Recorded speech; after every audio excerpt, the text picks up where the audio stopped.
होंगे तो उनको जितना बोलना है बोले ना, तो क्या दिक्कत है। इसलिए कृपा करके पहले इनको मैंने जब भी रख दिए, लेकिन थोड़ा सा संक्षेप में ही, बहुत ही संक्षेप में थोड़ा बोल देंगे, लेकिन आप अपना पूरे तौर पर रख दीजिए। एक एक पार्टी की राय आ जाएगी सामने। माननीय संसदीय कार्य मंत्री, देखिए एक बात हम बता देते हैं, सुनिए ना। अरे काहे के लिए सबकी राय से न हुआ है भाई। सदन के सभी दल के एक एक नेता आप 10-10 मिनट बोलेंगे। आप पहले 10 मिनट बोलेंगे। अरे छोड़िए ना, अभी काहे के लिए कर, जितना देर बोलना बोले ना भाई। अरे बैठिए ना भाई, दूसरा के आप स्थान तो ग्रहण कीजिए। नहीं छोड़िए ना। नहीं मैंने कहा कि इसको विधान परिषद में भी होना है। अरे हम अध्यक्ष महोदय, संसदीय कार्य मंत्री, अध्यक्ष महोदय, मेरा अनुरोध है आपसे, माननीय मुख्यमंत्री, मेरा अनुरोध है कि जिन पार्टियों की संख्या जैसी है उसी के हिसाब से उनको अवसर दीजिए। उतना समय हो गया, खत्म। बैठिए, हमको लगता है बोलने। एक बात हम कह देते हैं प्लीज, आप सब जानते हैं, सबकी सहमति से, राय से नहीं तैयार हुआ है भाई।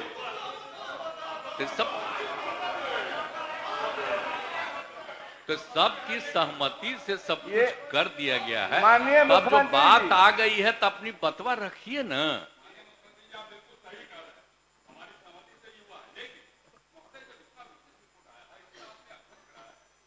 उसमें समय सीमा तय कर दीजिएगा, मौका दीजिए।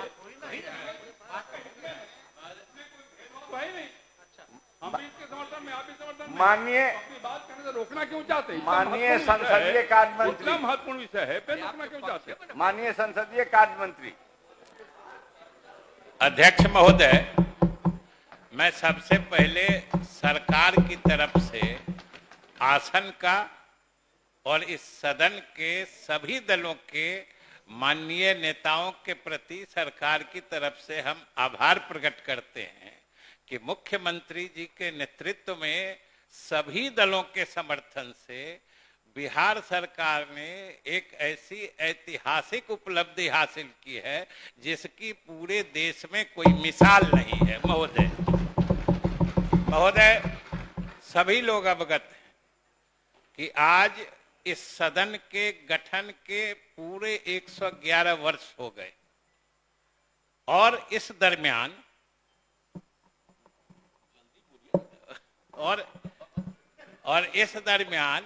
इस सदन ने कई ऐतिहासिक पड़ाव देखे हैं, परंतु आज जिन तथ्यों से या जिस दस्तावेज से यह सदन रूबरू हो रहा है महोदय, कि वह न सिर्फ बिहार के सामाजिक, आर्थिक, प्रशासनिक इतिहास में एक सबसे ऊंचा मील का पत्थर साबित होगा, बल्कि इसकी गूंज आज पूरे देश में सुनाई पड़नी शुरू हो गई है। इसकी गूंज महोदय, बहुत दिनों से हम लोग महसूस कर रहे थे, मुख्यमंत्री जी विशेष तौर से, कि भाई विभिन्न जातियों की सही संख्या, कोई प्रामाणिक संख्या उपलब्ध नहीं थी। न अलग अलग जातियों में गरीबों की क्या संख्या है, इसके कोई प्रामाणिक आंकड़े नहीं थे। इसलिए इसकी आवश्यकता बहुत दिनों से महसूस की जा रही थी और हम लोगों के पास सिर्फ एक 1931 की जनगणना के कुछ आंकड़े थे, जिसके आधार पर अलग अलग जातियों के लोगों द्वारा जो प्रतिशत दावा किया जा रहा था, अगर उनको जोड़ देते तो एक बड़ी अस्वाभाविक, अविश्वसनीय स्थिति पैदा हो जाती थी। इसलिए सरकार ने ये समझा और मुख्यमंत्री जी के नेतृत्व में सभी दलों के सहयोग से, मैं बार बार कह रहा हूं कि एक ऐसा काम हम लोगों ने किया है महोदय, जो दस्तावेज हमने दिया है, हो सकता है कि ये कितना महत्वपूर्ण है, इसका सही आकलन हम लोग आज नहीं कर पा रहे हैं।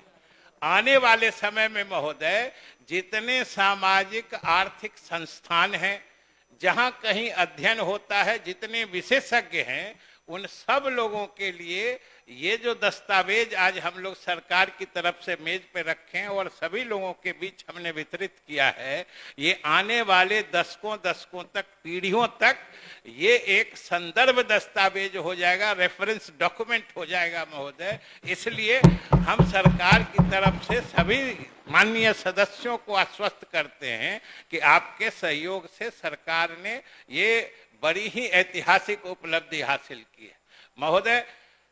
ये इसमें कोई दो राय नहीं है कि ये मुख्यमंत्री जी की मौलिक सोच थी, लेकिन आप सबों का सहयोग रहा है, सरकार मानती है इस बात को।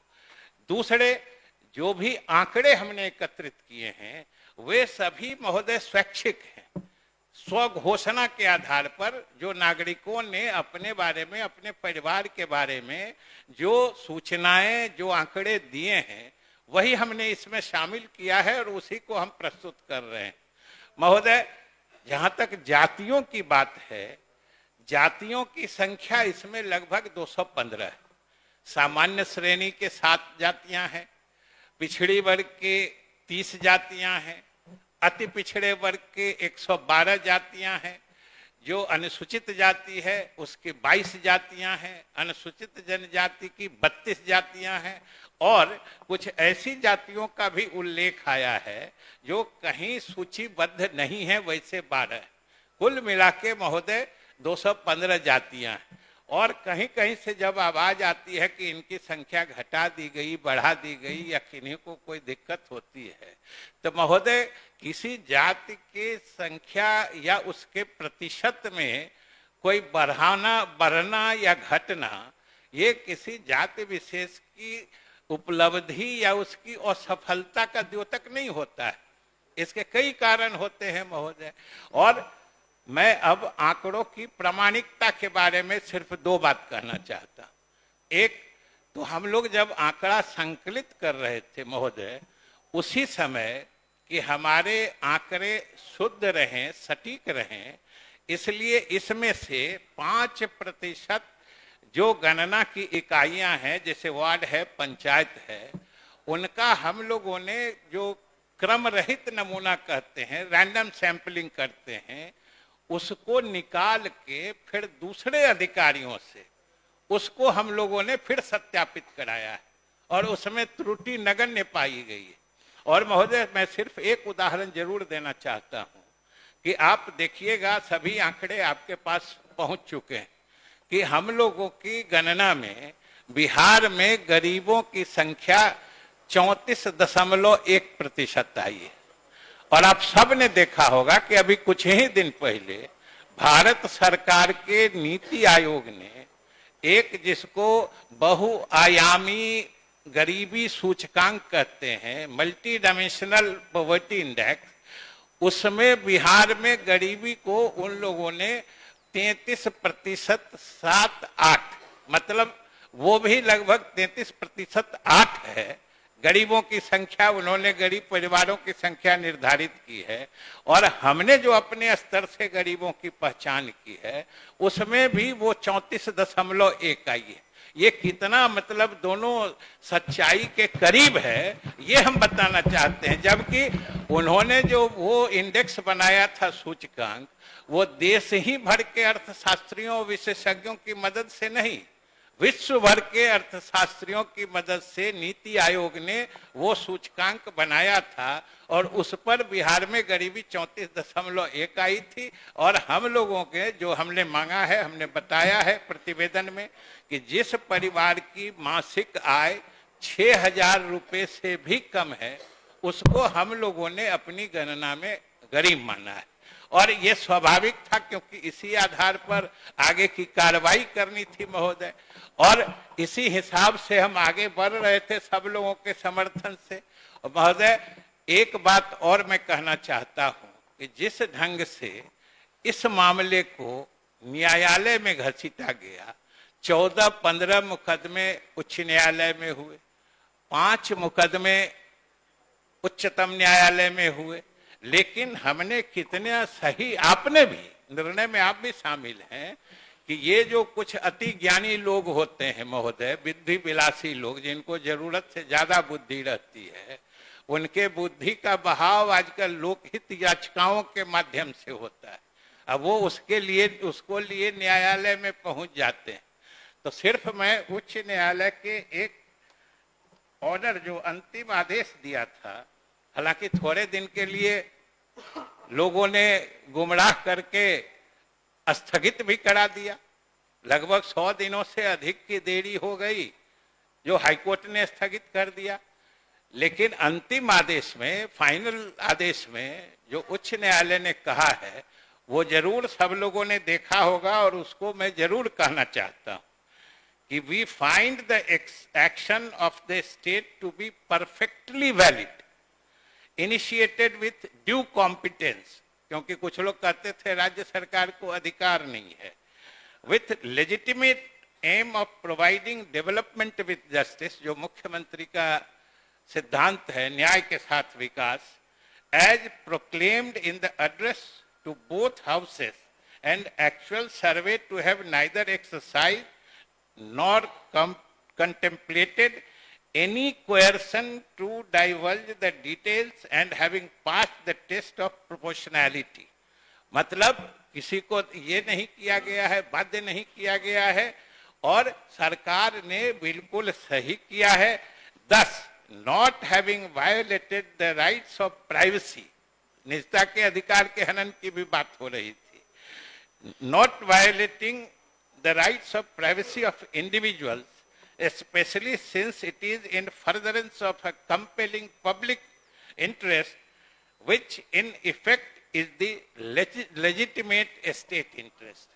महोदय, इससे बड़ा प्रमाण किसी न्यायालय द्वारा सरकार के काम को दिया नहीं जा सकता है। लेकिन इसके खिलाफ लोग सुप्रीम कोर्ट भी पहुंच गए महोदय।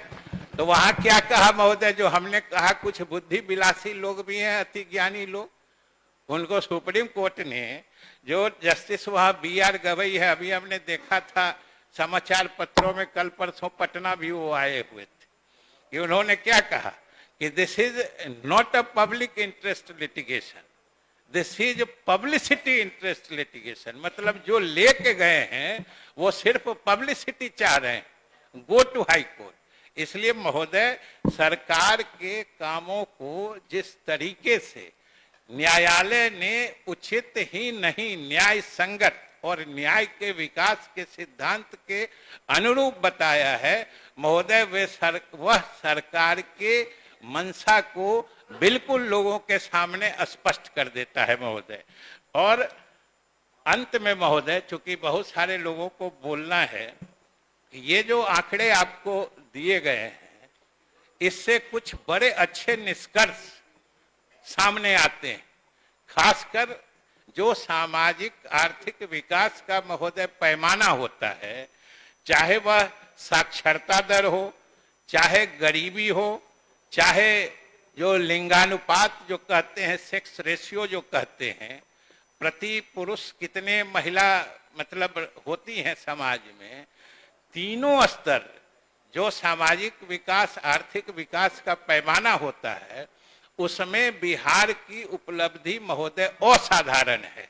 और आप देखिए कि साक्षरता दर में बिहार में 2011 की जनगणना जो केंद्र सरकार ने कराई थी, उसमें 61.8% था, और अभी जो महोदय हम लोगों ने कराया है उसमें 79.7% है।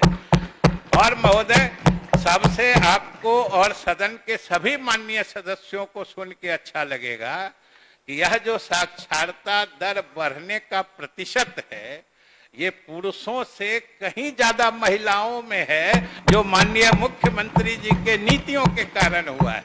और महोदय, आंकड़े बताते हैं कि पुरुष में साक्षरता दर बढ़ने का प्रतिशत 17.9% है, जबकि महिलाओं में साक्षरता दर बढ़ने का प्रतिशत 22.4% है। ये समझ लीजिए महोदय, सीधे कितनी है। अभी हमने गरीबी की बात कही, जो गरीबी का निर्धारण हमने जिस तरीके से किया है, और भारत सरकार ने भी बहुत बड़े बड़े विशेषज्ञों को जमा करके जो उसका सूचकांक बनाया है, उस पर भी ये दोनों आंकड़े बिल्कुल करीब हैं, बहुत ही क्लोज है महोदय। ये हमारे आंकड़े की सत्यता या सत्यापन की तरफ भी इशारा करता है महोदय। और इसमें अभी पिछले दिन भी देखे होइएगा कि जो भारत सरकार नीति आयोग ने भी कहा है कि पूरे देश में गरीबी रेखा से बाहर लोगों को करने के मामले में बिहार का स्थान पूरे देश में अव्वल है और सभी प्रदेशों से ज्यादा लोग बिहार में गरीबी रेखा से ऊपर उठे हैं। और महोदय उसी तरीके से जो लिंगानुपात कहते हैं, जहां प्रति हजार कितनी महिलाएं समाज में होती हैं, जो 2011 में प्रति हजार यहाँ 918 महिलाएं थी, वो हमारी जो गणना हुई है उसमें प्रति हजार 953 महिलाएं आज हैं। इसलिए महोदय हर मायने में बिहार आगे बढ़ रहा है और यह काम तो महोदय इतना अद्वितीय हुआ है कि आने वाले समय में न सिर्फ प्रदेश की सरकारें बल्कि केंद्र सरकार का भी ध्यान निश्चित रूप से इस तरफ आकर्षित हुआ है महोदय। लेकिन जब न्यायालय में प्रक्रिया चल रही थी महोदय, एक चीज बड़ी विचित्र घटना घटी। केंद्र सरकार सभी मामलों में पार्टी बनाई गई थी, जितने लोकहित याचिकाएं आई थी किसी में वो अपीयर नहीं हुई।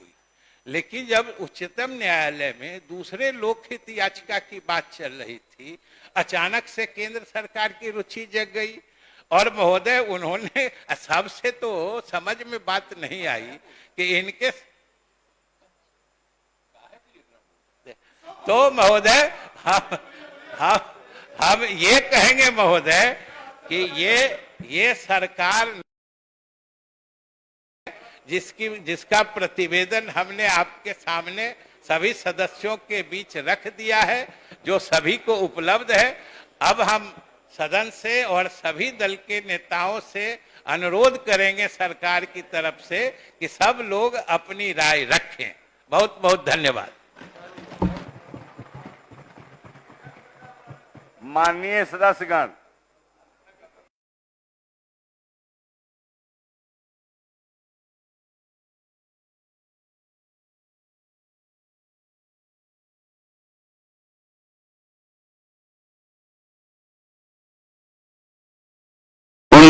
Minute, Bharatiya Janata Dal 38 minute, Janata Dal